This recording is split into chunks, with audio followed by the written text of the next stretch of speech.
This is Taking Stock on Bloomberg. I'm Pim Fox. All right, Wine of the Month clubs, they appear to be the new in thing. But what exactly are they and, well, how do they work? Here to help explain all this is Jennifer Simonetti-Bryan, one of a very select and small group of women in the United States who achieved the distinction of having the Master of Wine title. Jennifer, good to have you with us. Thanks for coming in again. Thank you. Explain this whole emergence of wine clubs. I mean, why have they increased in popularity, do you think? Well, you're right. They have increased in popularity. The New York Times, Wall Street Journal, San Francisco Chronicle has one. Yeah, USA Today has one, and they've increased in popularity because it's a significant revenue opportunity for them, and it gives them an opportunity as well to increase their client base, because they say wine consumers are more educated, and maybe they buy more newspapers, maybe there's a connection there. But also looking at wine's popularity, Food and Wine magazine has said that probably in the next few years, we'll have 148 million consumers, wine consumers, and that's 65% up from 15 years ago. So that's a huge base to be able to look at. Now, when you take a look at this whole idea of wine clubs, is it also because people would like someone else to actually make the selection? It's just too complicated to figure out what to buy? Constellation did a study a few years ago, and it turns Constellation Brands, right? Yes, the right. company, right. They did an incredible study a few years ago, and what it turns out that 25% of them said that I don't like the buying process and I'd rather have someone else do it for me. So that's one opportunity for a consumer to say, you know what, Wine of the Month is absolutely fantastic for me. So it's like the gift that keeps on giving. And do the purveyors of the clubs, let's say like the newspapers or like the organizations, do they select the wine? Who selects the wine for the clubs? That's an interesting question, actually, because you would think that, let's say for the New York Times or USA Today, that their critics or the company itself does the choosing, but they don't. Many of them outsource this, and they don't lie about it. They have it on their website. So they do say that we have other companies do this for us. So, for example, the Global Wine Company does it for the New York Times. My Wines Direct does it for USA Today. But USA Today does something else that's really very interesting. And they have some consumers that also come in on the panel. And one of the risks that they run with that, so they got to be a little bit careful, is sometimes consumers say, I know what I like, but sometimes they're not so good at overlooking certain elements of a wine that they can't look past. So, for example, an oaked Chardonnay from California. Some people love it. They love that oaky flavor, and some people really don't like it.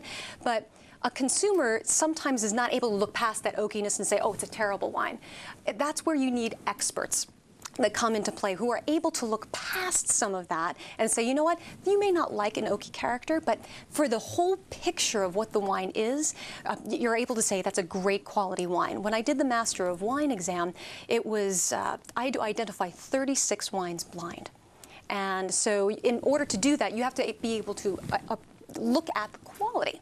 So I had 12 parameters of quality to be able to pick out that. So I think that's where you need industry experts or credentials, and a lot of them don't have it, although two of them I know of are exceptions. One is Wine.com, so for one of their packages, they have Le Bernardin, they have their executive chef. The restaurant in New York? That's right, yeah. So the executive chef, as well as their sommelier, is one of the best sommeliers in the world. So they do one of their packages, as well as Sherry Lehman, that has Kevin Zraeli design theirs. So he still, to this day, has the #1 wine book out there. The business of wine clubs, I mean, do people, you said earlier that people would like someone else to make the decisions for them in some cases. They do.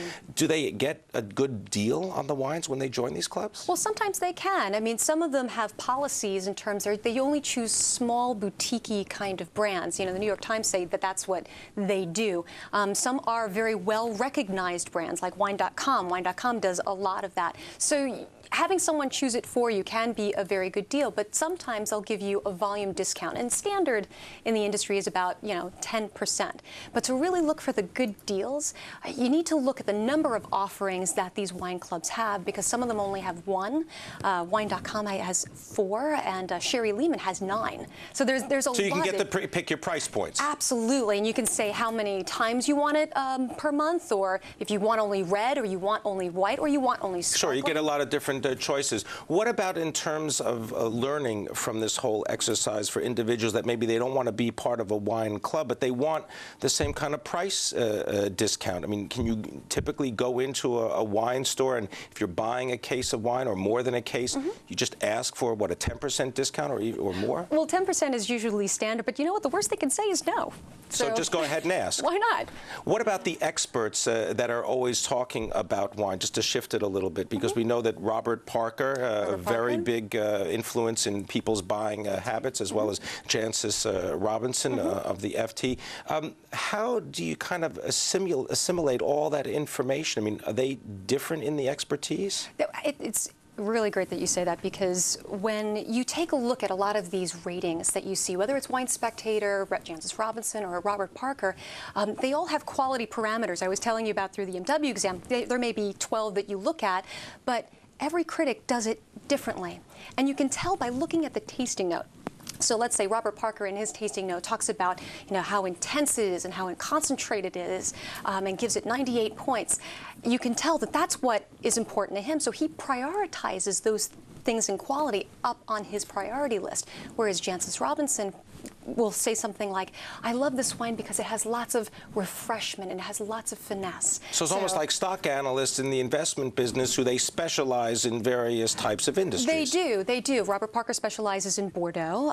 You have Alan Meadows, who's the Berghound, and he specializes in Burgundy. And in Wine Spectator, you have Jim Lauby that specializes in California wines. So you really look to specific critics for certain things. And as someone that you're talking about the Master of Wine exam, where you're able to understand all the different tasting notes, is there anything that ends up relating that to price? Because sometimes when you learn about the experts recommending certain types of wine, well, I guess anybody says, oh, I can pick a great, $75 bottle of wine. But do they ever really match the price with the characteristics of the wine? That's funny, because most people, they'll look at a wine and they'll say, oh, this is $275 and it's got a 92-point rating. And then we'll look at this wine, it's $17 and it's got a 92-point rating. Well, I can buy, 13 bottles of that and get the same. It's not exactly the same. When the critics actually do a lot of the ratings, they keep that price relativity. So I think consumers should keep that in mind whenever they're looking at the ratings. And they should look at the tasting note, because the tasting note might say chocolate-covered cherries laced with tobacco. And if you hate tobacco and you hate chocolate-covered cherries, you don't want to buy it. What about picking specific wines? I mean, has it become more difficult because there are just so many choices out there? Absolutely. I mean, you have so many different areas and so many different vintages. It changes every year. I mean, thousands of different grape varieties, millions of acres, and because it changes every year, it's so complex. And that's the reason why ratings are good for us, good for the consumer, because it simplifies it for us. You say that people like these ratings. Oh, they do, because remember in school, we loved getting our scores. Anything above 90 was, A. Anything above 95 is A+. So we like having things simplified for us. And when you look at this whole business of simplifying wine ratings, can they make or break a wine, these experts? They can.